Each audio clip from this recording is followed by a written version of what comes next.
Hi, I'm Kenneth Wajda. I'm a professional photographer here in Colorado. Welcome to another one of my photography talks. You know, I love being a photographer. I love the ability that we have to capture moments and to save history. I consider myself a time traveler. In fact, I made up business cards that said Kenneth Wajda, Time Traveler.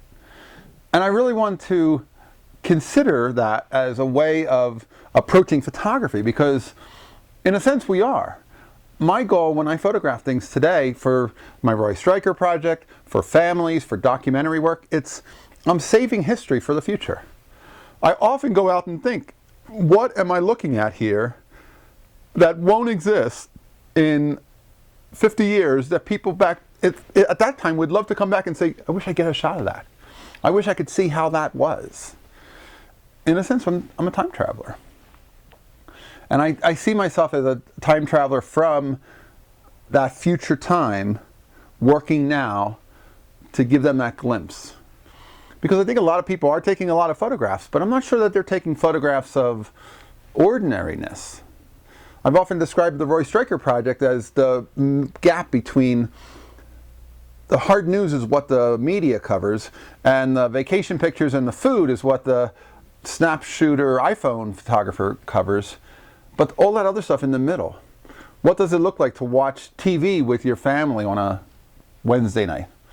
What does it look like to vacuum your floors? What does it look like to go to work in an office today versus 50 years ago or 50 years in the future? What does it look like to fuel your car? And in the future, will there even be fuel stations like that? Everything that we see now, we almost can't see.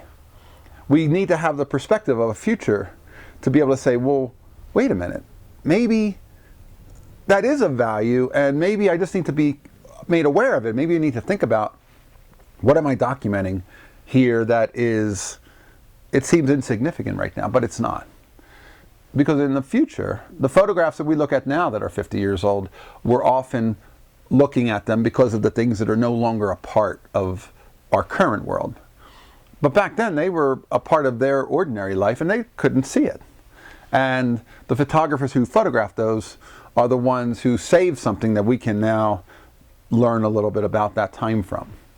And there are things going on in our current culture right now with, the rise of the internet in the last 20 or 30 years, the way digital photography has taken over, and the shifts that are going on in politics and on world history.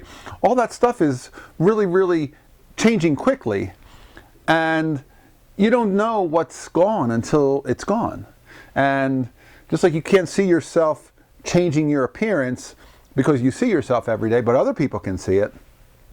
It's the same thing with the world that we live in, and it's important to document. So I'm calling myself a time traveler, and I really want to work for the future, and the future will have these photographs to share, to see what life is like today.